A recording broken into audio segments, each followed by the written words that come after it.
Halo guys, kembali lagi bersamaku. Jadi pada video kali ini kita akan melanjutkan lagi program CRUD sederhana kita. Oke, pada video sebelumnya kita sudah membuat fitur tampilkan datanya. Sekarang kita akan lanjutin untuk buat fitur ubah datanya. Gimana cara buatnya? Langsung saja kita coding bareng. Oke, jadi di sini ada perubahan untuk di parameternya. Kita sebenarnya tidak membutuhkan tail ini ya.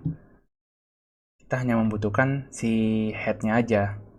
Jadi kita ubah di sini tidak membutuhkan tailnya. Oke, sekarang langsung saja kita isi kodenya.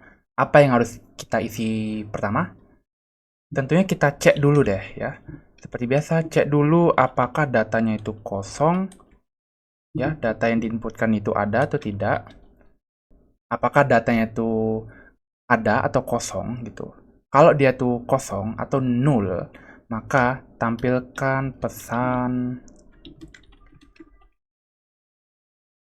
ini, data masih kosong. Oke, kita kasih enter.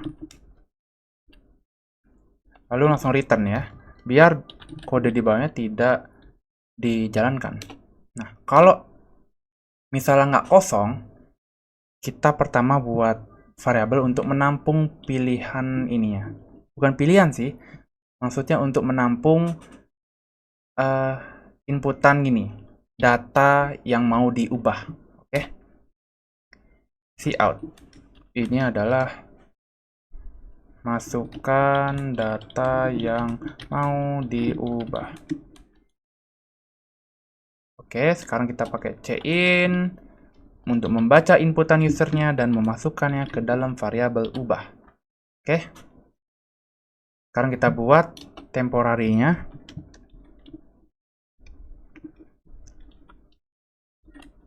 Dan di dalamnya itu isi head ini. Ya.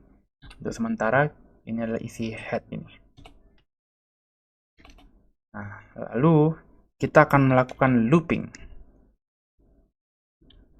Selama temporarinya itu null, maksudnya tidak sama dengan null, sama temporarinya itu tidak sama dengan null. Jadi itu tidak kosong ya maksudnya. Nah, di sini kita cek lagi. Kalau datanya ini ya, list data dari link listnya ini itu sama dengan data yang mau diubah ya, ini adalah data yang diinputkan oleh user yang ini. Misalnya 57 dan di listnya itu ada 57, nah, maka akan masuk ke dalam if-nya. Nah, kalau udah tampilkan ini. Kita akan membuat inputan ini, data yang baru ya. Data yang akan diubah itu akan diupdate dengan ini.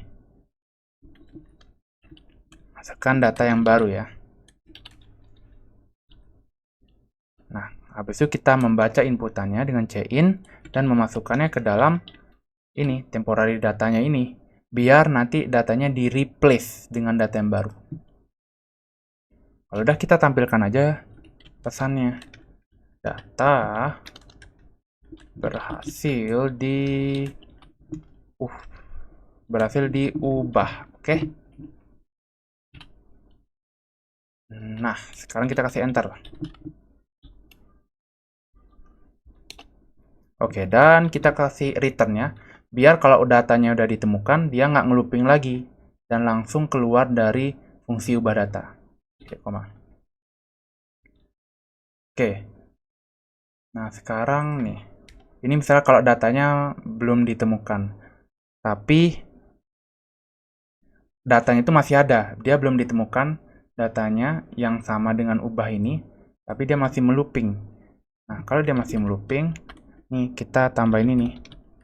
Biar dia tuh akan melooping terus sampai ke data akhirnya gitu ya.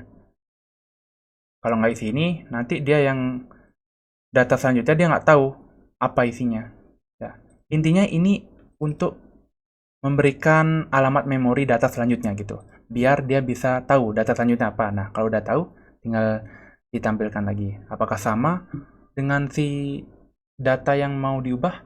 Kalau nggak sama atau nggak match, itu akan di looping lagi. Itu. Nah, kalau ini misalnya udah habis, maka nih next ini nul jadi ya. Kalau udah nul, maka akan keluar dari while. Yang artinya itu datanya tidak ditemukan. Kalau udah tidak ditemukan, apa yang harus kita lakukan? Ya, tampilkan pesan data tidak ditemukan. Oke, kasih enter deh. Sip. Sebenarnya segini aja ya.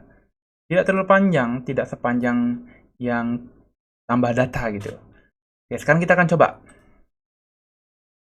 Oke, kita tambahin 3 data aja kali ya. 10,